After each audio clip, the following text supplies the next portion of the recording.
이 시간 우리에게 주시는 하나님의 말씀 여호수아 1장 5절에서 9절 말씀입니다. 우리 같이 한 목소리로 읽겠습니다.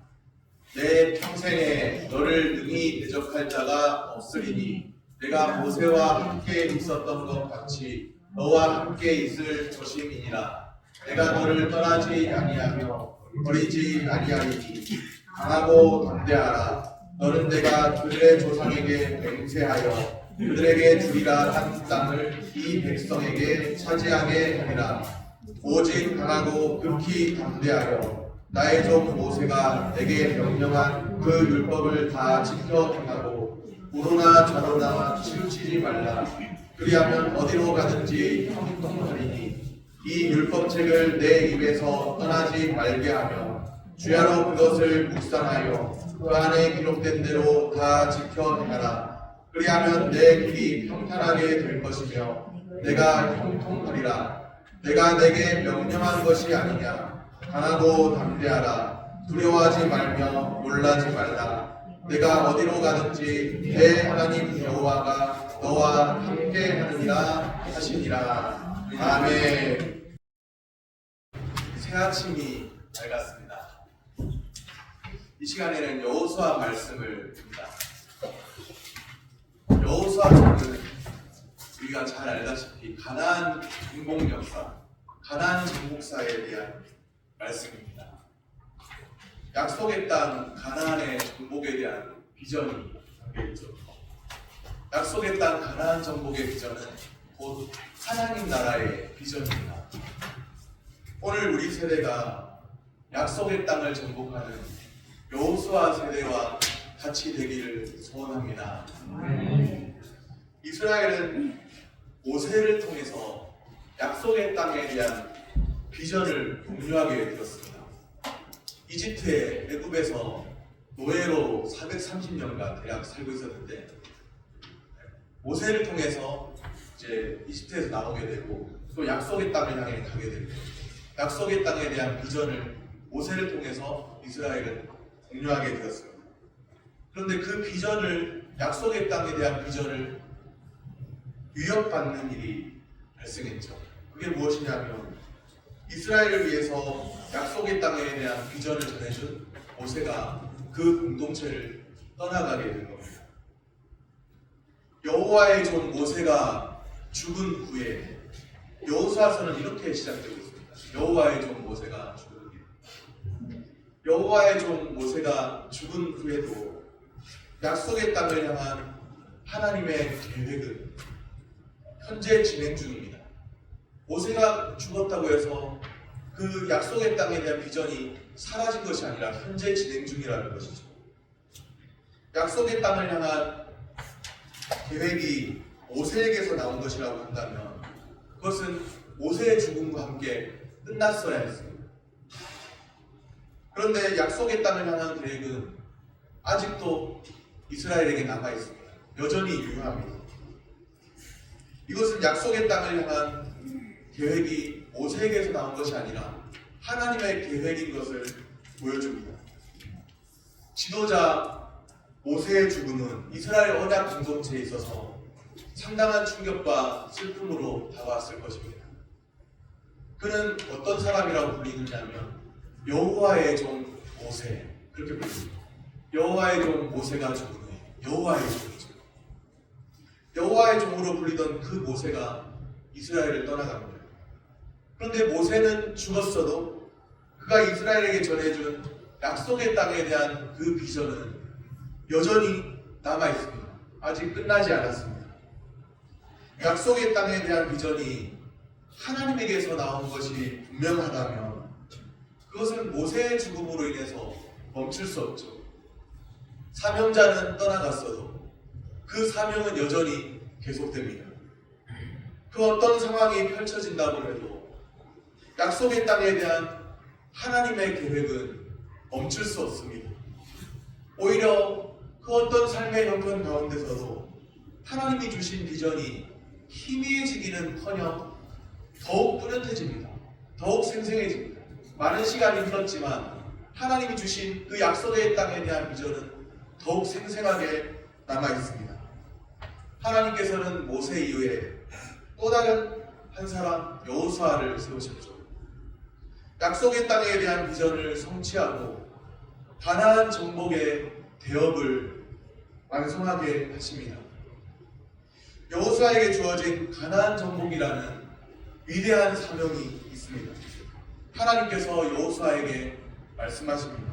2절에 보면 내 종 모세가 죽었으니 이제 너는 이 모든 백성과 더불어 일어나 이 요단을 건너 내가 그들 곧 이스라엘 자손에게 주는 땅으로 가라. 가라 그렇게 말씀하십니다. 모세는 가나안 정복을 위해 많이 헌신했지만 가나안 정복을 끝까지 보지 못하고 죽게 되죠. 가나안 정복을 실제로 이루는 것은 여호수아와 그와 함께한 백성들이 감당해야 하는 몫이 되었습니다. 그런데 사명을 감당해야 하는 여호수아의 마음은 어땠을까요? 약속의 땅을 향해 나아가니까 마음이 기뻤을까요? 아니면 두려웠을까요? 어떻게 생각하십니까? 여호수아 마음에는 두려움이 있었습니다. 위대한 지도자 모세도 떠나갔는데 출애굽의 역사 가운데 크게 쓰임받았던 모세, 이집트의 10가지 재앙에 그때 그 현장에 있었던 그 모세, 그 위대한 지도자 모세도 떠나갔는데 내가 잘할 수 있을까? 그런 생각이 있었던 것 같습니다. 하나님이 여호수아의 그 마음을 잘 아세요. 2023년을 우리가 잘 감당할 수 있을까? 하나님이 우리의 마음을 잘 아세요. 하나님이 아시고 여호수아에게 말씀하십니다. 8절에 이렇게 말씀하세요. 그리하면 내 길이 평탄하게 될 것이며 내가 형통하리라.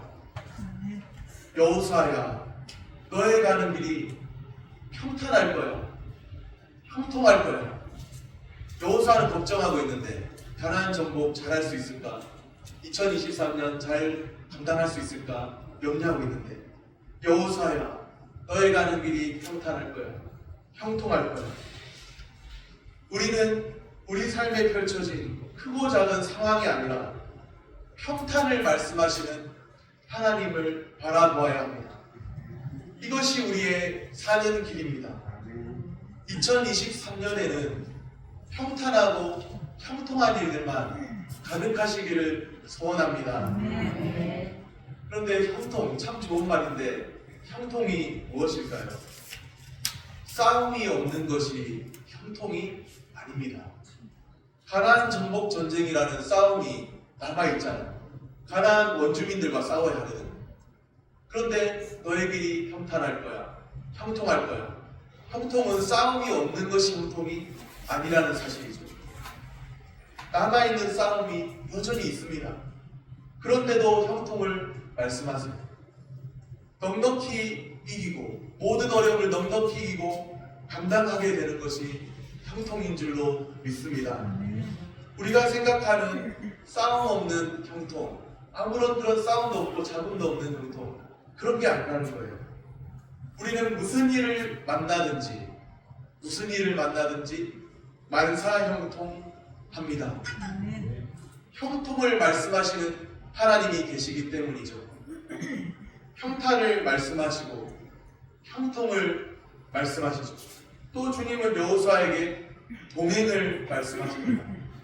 9절에 내가 어디로 가든지 너 어디 가든지 너의 하나님 여호와가 너와 함께하느니라. 그렇게 말씀하세요. 너 어디 가든지 나 여호와 너의 하나님이 너와 함께할게. 그러니 너는 그저 나만 바라보면 된단다. 주님과 동행이 행복의 시작인 줄로 믿습니다. 약속의 땅에 대한 비전은 그 승리가 이미 보장되어 있어요. 약속의 땅 가나안을 아직 싸움도 시작하지 않았지만 이미 얻은 것과 다를 바 없습니다. 가나안 족속들과 제대로 싸워보기도 전에 이미 승리가 보장되어 있습니다. 왜 그렇죠? 이미 하나님께서 약속의 땅을 주리라 말씀하셨기 때문이죠. 6절 말씀입니다. 강하고 담대하라. 너는 내가 그들의 조상에게 맹세하여 그들에게 주리라 한 땅을 이 백성에게 차지하게 하리라. 지금 이 말씀을 하시는 분은 우리 주 하나님이십니다. 살아계신 하나님이십니다. 이처럼 분명한 승리의 보장이 또 어디에 있을까요? 우리 주님이 하나님이 말씀하시면 그대로 이루어집니다. 천지 창조를 하실 때도 6일 동안 천지를 창조하셨는데 주님이 말씀하시니 그대로 되리라. 그렇게 반복되는 말씀들이 보여요. 천지 창조의 기사에도 주님이 말씀하시니 빛이 있으라시니 빛이 있었고 그대로 되었다는 말씀이 반복됩니다. 하나님이 말씀하시면 그대로 이루어집니다. 인간의 생사화복을 주관하시는 하나님이시잖아요. 그 하나님이 지금 승리를 말씀하고 계십니다. 우리는 그 말씀을 믿고 그대로 따르면 됩니다. 여호수아가 두려워하는 것을 아셨어요. 여호수아가 이스라엘을 잘 이끌 수 있을까? 위대한 지도자 모세가 떠나갔는데 내가 잘할 수 있을까? 그런데 하나님이 말씀하세요. 승리를 말씀하시죠.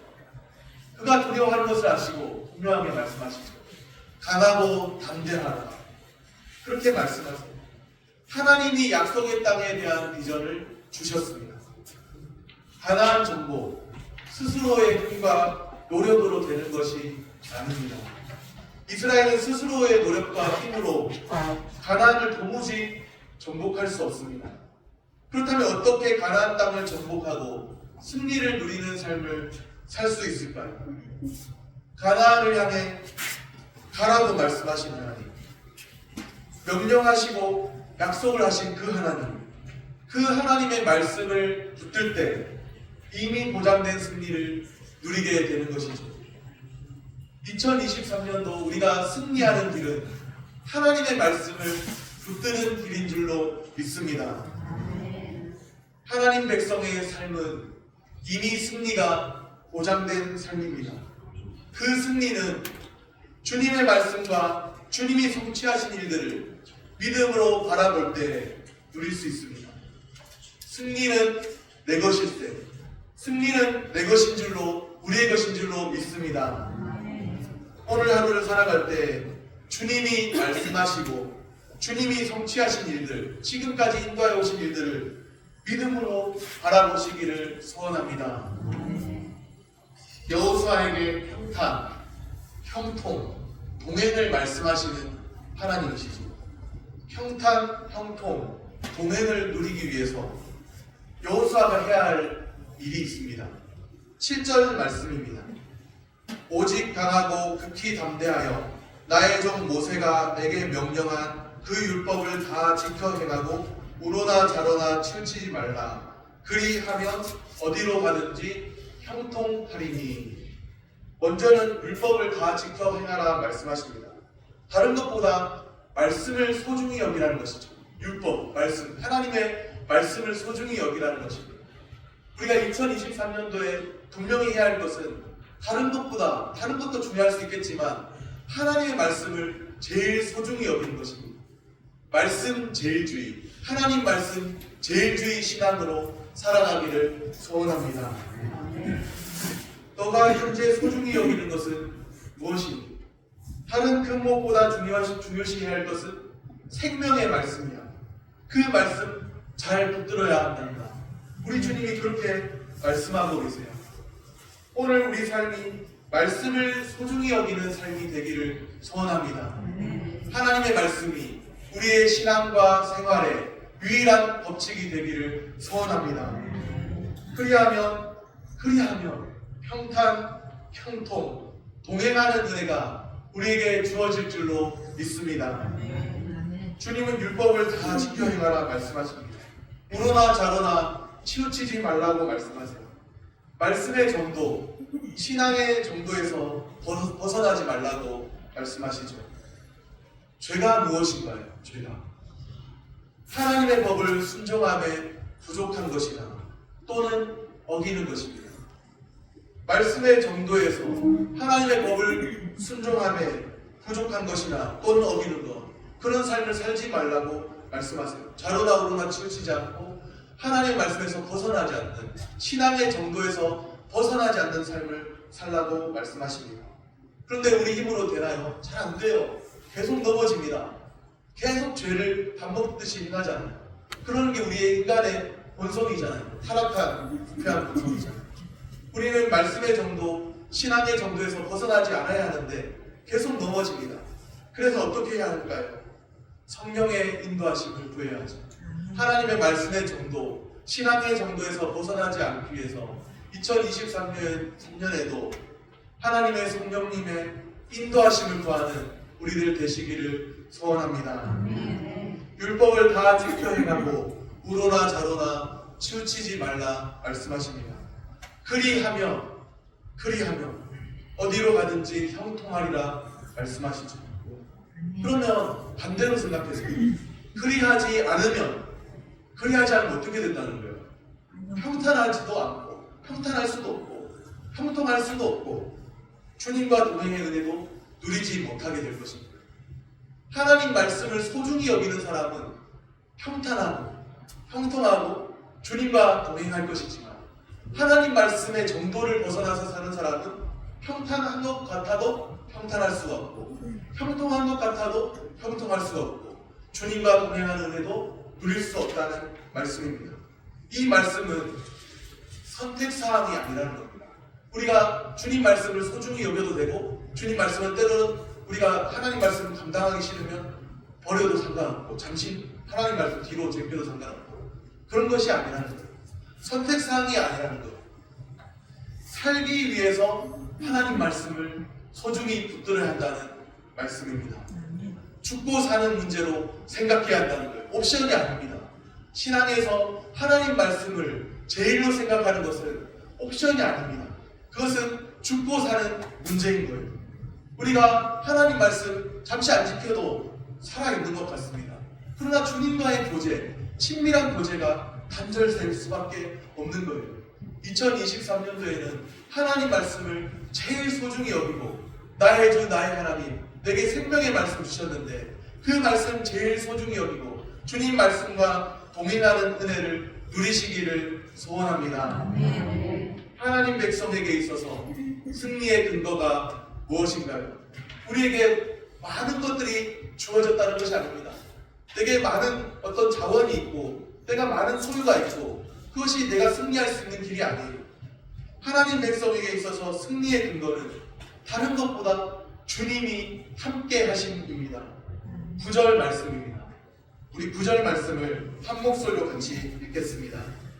내가 내게 명령한 것이 아니냐. 강하고 담대하라. 두려워하지 말며 놀라지 말라. 내가 어디로 가든지 내 하나님 여호와가 너와 함께 하느니라 하시니라. 아멘. 주님이 명령한 것을 주님이 이루십니다. 내가 어디로 가든지 내 하나님 여호와가 너와 함께 하느니라. 이것이 바로 승리의 근거입니다. 주님이 함께 하십니다. 우리가 어디로 가든지 주님이 함께 하신다고 약속하셨습니다. 그것이 바로 승리의 근거입니다. 임마누엘, 하나님이 우리와 함께 계시다 함이라. 하나님이 승리를 약속하셨고 하나님이 우리와 함께 하십니다. 주님과 함께하는 주님의 백성들로서 하나님의 말씀 붙들고 순종하는 삶을 사시기를 소원합니다. 하나님 말씀에 순종하는 것은 영적인 자유입니다. 하나님 말씀에 순종하는 것이 자유라고 생각해 보셨나요? 칼빈이 영적인 자유에 대해서 세 가지 정도를 이야기했는데요. 첫 번째 자유는 율법의 정죄로부터 자유한 것입니다. 두 번째 자유는 하나님 말씀에 기꺼이 순종하는 자유죠. 세 번째 자유는 구원과 무관한 것으로부터의 자유를 이야기했어요.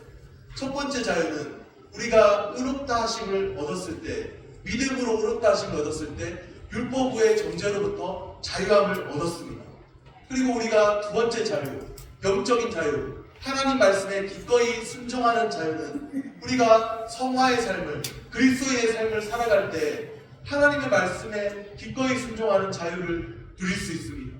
우리는 하나님의 말씀에 순종하는 것이 자유라고 생각하기보다는 그것은 나를 얽매이는 족쇄가 아닌가.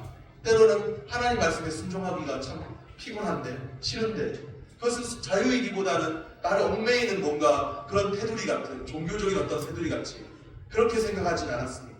그러나 말씀에 순종하는 것이 영적인 자유입니다. 하나님 말씀을 제일 소중히 여기고 하나님 말씀에 기꺼이 순종하는 그 자유를 누리시기를 소원합니다. 말씀을 정리합니다. 하나님 백성의 삶은 승리가 이미 보장되어 있는 삶입니다. 하나님 백성에게 있어서 승리의 근거는 주님이 함께 하심입니다. 2023년 새해에는 여호수아 세대처럼 가나안을 정복하는 위대한 승리를 맛보는 은혜가 우리에게 주어지기를 소원합니다. 기도하겠습니다.